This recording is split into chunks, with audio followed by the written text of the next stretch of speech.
Hello, my name is Patrick McCarthy. I'm Head of Artistic Planning for the Ulster Orchestra, and you're very welcome to this, the very first of our digital green room conversations, in which we take the opportunity to get to know our performers a little bit better, our guest performers, our orchestral soloists and collaborators, and just to get to find out a little bit more about them, the creative process, things that they've been thinking about over lockdown, because it's been a unique time and a uniquely creative time for orchestras and individuals. So we're very grateful to you for joining us for this, and hope you enjoy this conversation today with Conductor Sinead Hayes. Sinead, you're very welcome. Welcome to Belfast. Thanks very much. Delighted to be here. So delighted to be here.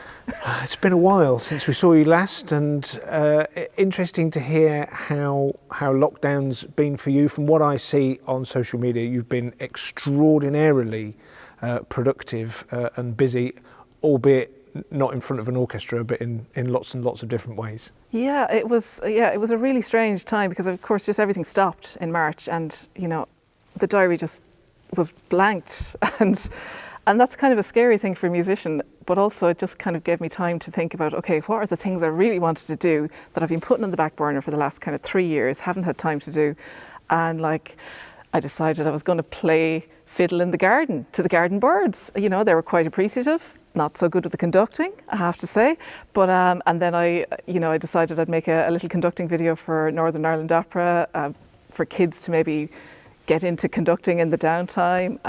There's been loads of stuff. I got into media composition because I love film music, and I'd always been really curious about how that was made. So I got into sample libraries and all kinds of stuff, and set up a home studio. And then of course I started really playing the fiddle and practicing again, because I realized I needed to be sounding better, because I was actually listening to myself.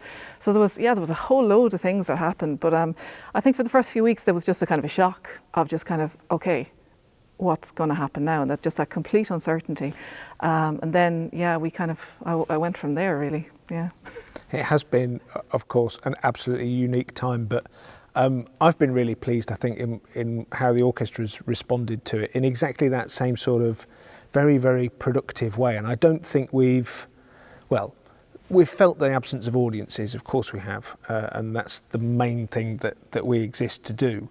But because I think the Ulster Orchestra is so well placed to do so many other different things and to connect with people in so many different ways, and we've just got used to doing that over the last few years, that all we've lost for now has just been live audiences in the room, and we're so used to finding those connections. It has just been we haven't been quite as creative as you as playing to the birds, but we have been able to do lots of other interesting things, of which this is one, and we're really glad that this is our first proper digital concert, and it's with you. For members of the audience who perhaps haven't come across you before, tell us a little bit about your route into conducting, because your musical career has many more strands perhaps than an average conductor. There's a lot more going on in your career than simply standing on the box in front of the band.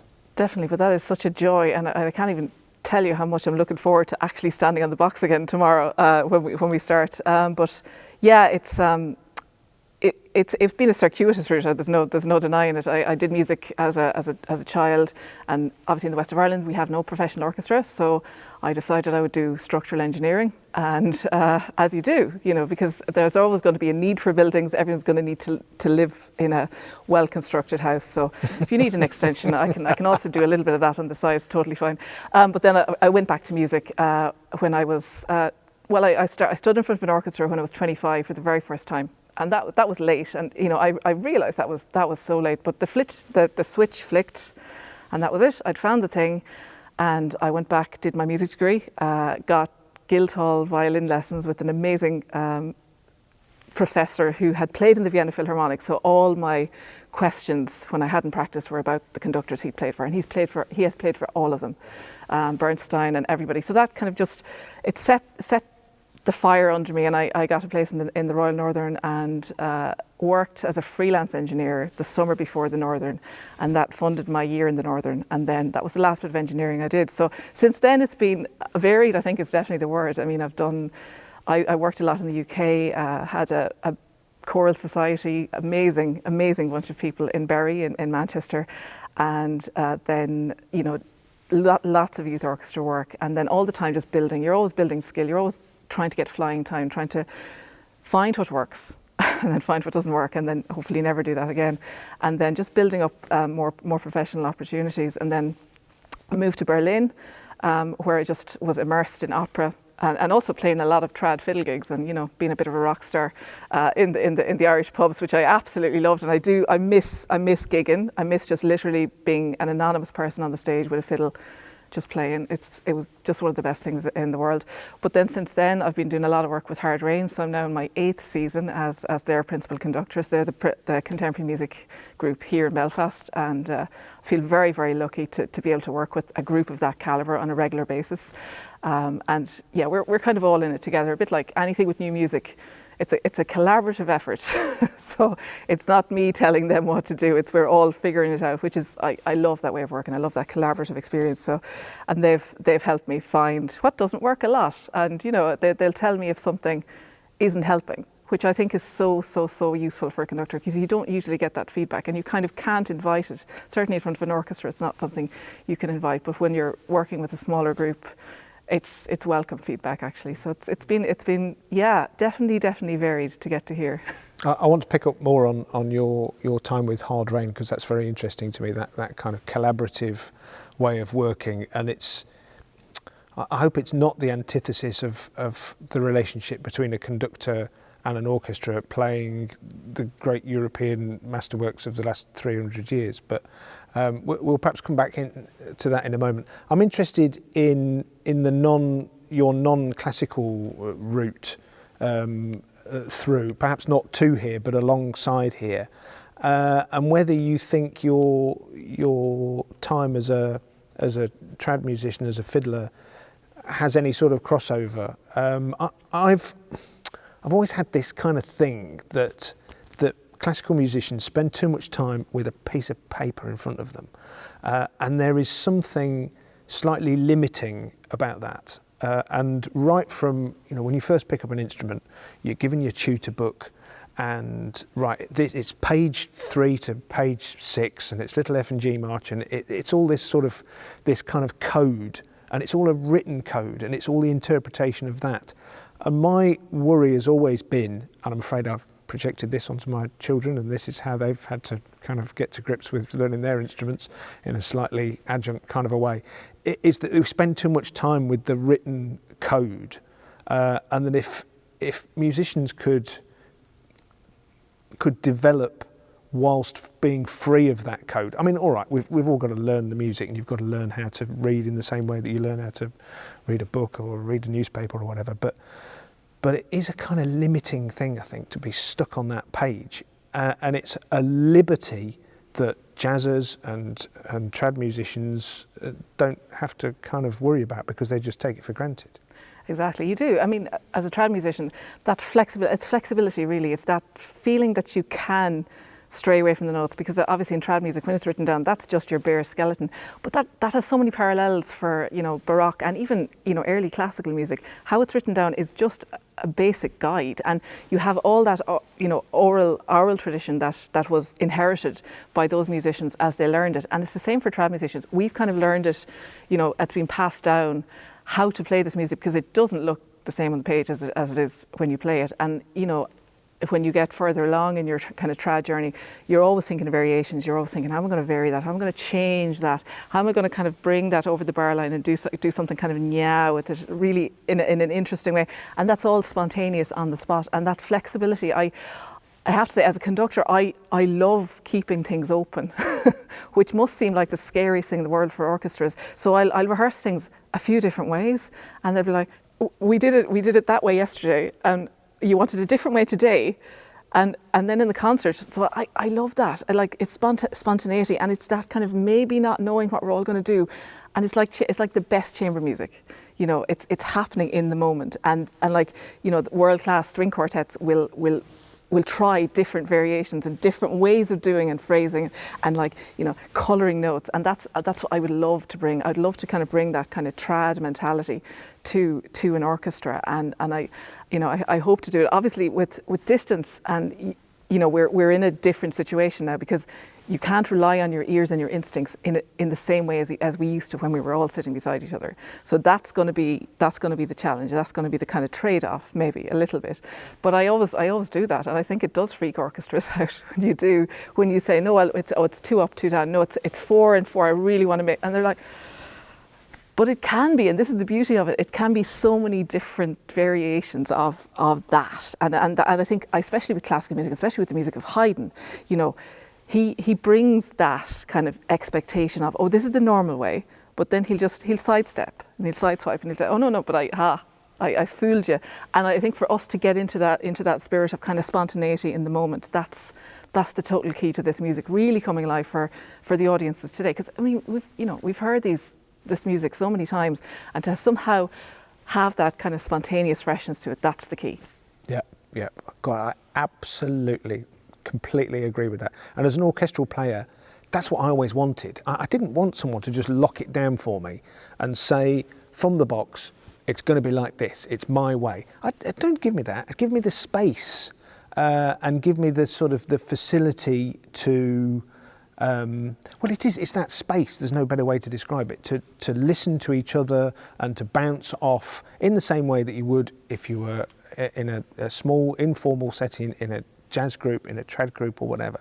And you're then so much more reliant, not just on the conductor, and that's something we could sort of spend a long time talking about, what's the sort of the hierarchy of conductor to musician, and more about interdependence. And I don't know how you sort of feel this, but I think the way that orchestras used to look at a conductor as a kind of hierarchical, someone who comes in with their preconceived way of doing a piece. This is how I do it. And you see it if you go to the New York Phil Archive, you can go through all of the orchestral parts and you can see all of Bernstein's parts, and those things have a kind of law of their own and they're passed down, and this is the way that we used to do it with Bernstein, this is the way we did it with Gergiev or whatever conductor.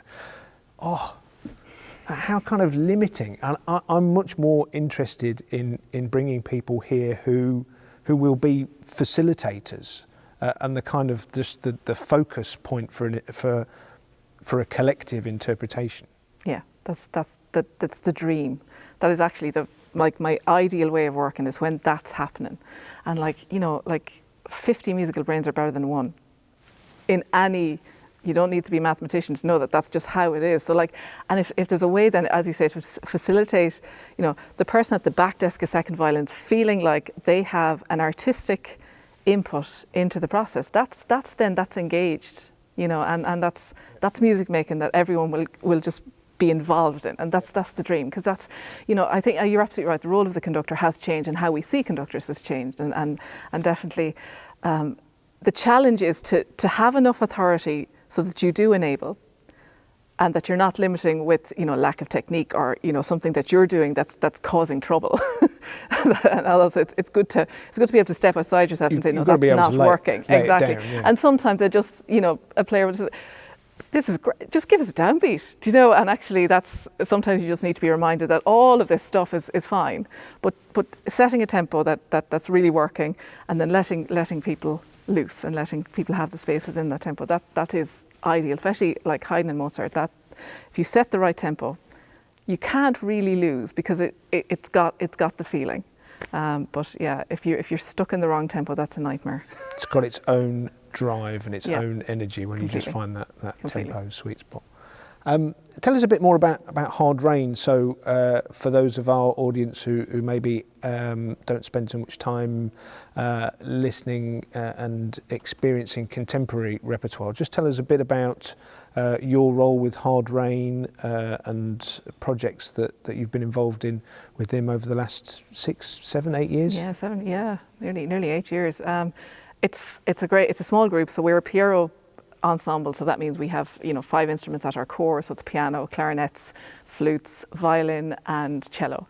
So that's the basic ensemble, and then we'll expand to include usually percussion and other instruments as the repertoire needs it. So we do, Greg Caffrey does a fantastic job of programming really interesting music, and like you come to a Hard Rain concert, you kind of don't know what you're going to get because it's not all one type of music. So you'll get like an amazing piece by Gráinne Mulvey, like that's all these extended techniques, and then you'll get a fantastic piece by Ian Wilson that's kind of like much more worked and there's kind of influence as a counterpoint, and then you'll get something else that's just us playing long notes, and then there's an electroacoustic part over it, and I'm with the click track, which is a bit like Mrs. Doyle and the Tea Maker. I mean, why do I need a click track? This is a terrible thing for a conductor to have. But anyway, so there's all kinds of challenges with that, and of course it's 5 people.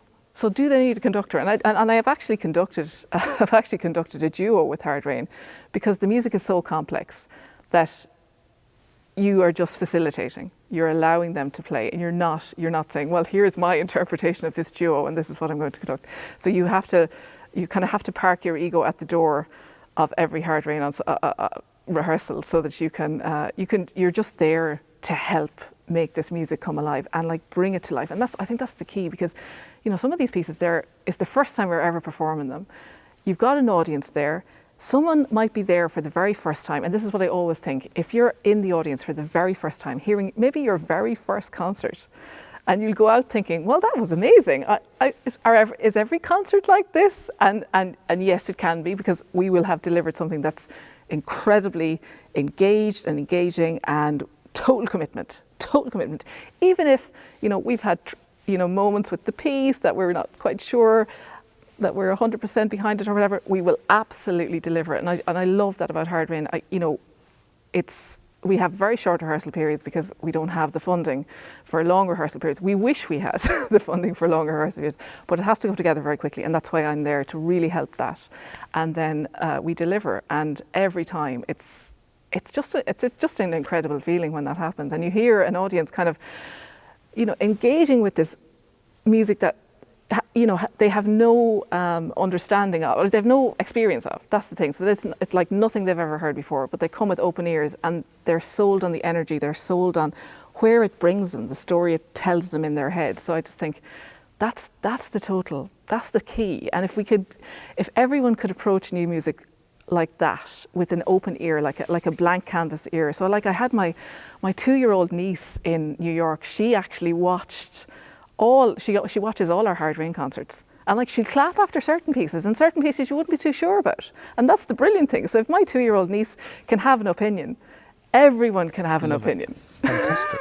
Oh, that gives me great hope, because we do have preconceptions about what an audience will like or what a certain group of people will like. And I think it's less about, I would like to think, it's less about the repertoire itself and more about the commitment to deliver, whatever that is. And the energy that comes from that group of musicians of whatever size, that's what transmits and that's what engages, irrespective of what the repertoire is like. And hopefully that's what we've been able to do in this concert.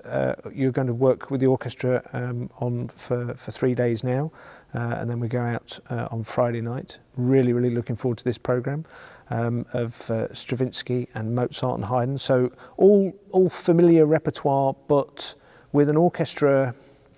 I suppose we're making a virtue out of necessity at the moment. At the moment, we are fortunate to be operating in this beautiful hall, but it feels right at the moment that we keep orchestra size fairly small.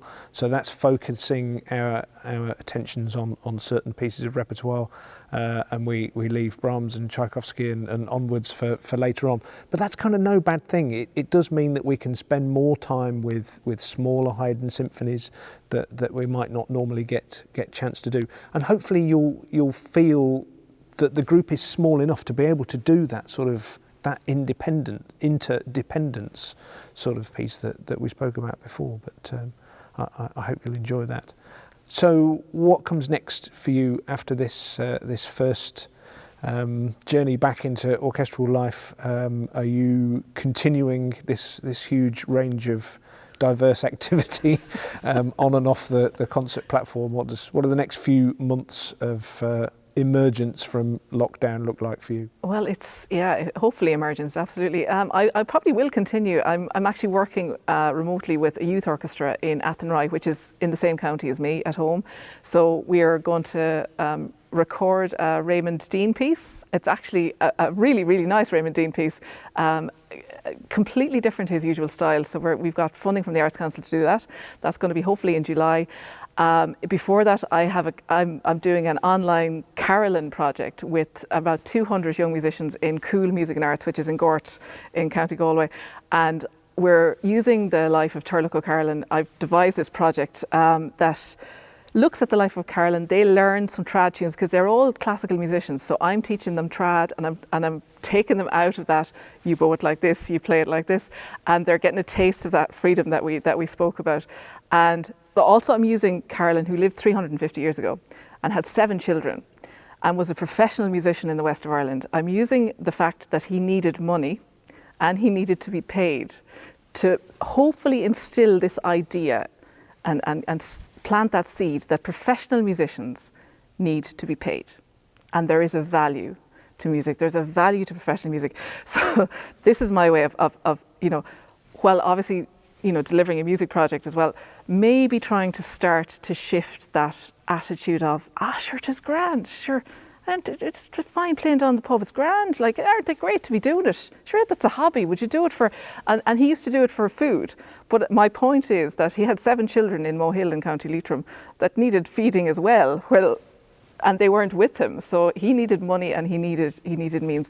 So it's part of a kind of a larger project that I'm doing in the west of Ireland, really, just to kind of build an audience and build an understanding of the value of professional music and that professional artists who are based there, and I include myself in that because I am based there, need to be supported, and we need to be given opportunities to do our work in the best possible scenario, but also to be paid properly. And that's something, so that's I'm just going to try and change the world in the next 6 to 8 months. So we'll see how we get on. Hey, but it's the right time to do it. I really feel that this is such a uniquely fertile period, both for creative imagination, but also for creating change. And if over the last few months, a year now, people have felt the absence of connection, and they've felt the absence of music in their lives in whatever format. And I'm not just talking about concerts, I am talking about musicians down the pub and playing at weddings and whatever, all those ways in which people encounter live music. I hope that people do come out of this period with a renewed appreciation of that liveness and that thing that live music does for us. And the fact that it's worth paying for. Exactly. It is. It's a precious thing. Sinead, it's been really brilliant talking to you. I hope you have a great week with the orchestra, and I'm sure everyone watching the stream tonight is really going to enjoy it, and thanks very much for joining me for this conversation. Thanks very much. I can't wait.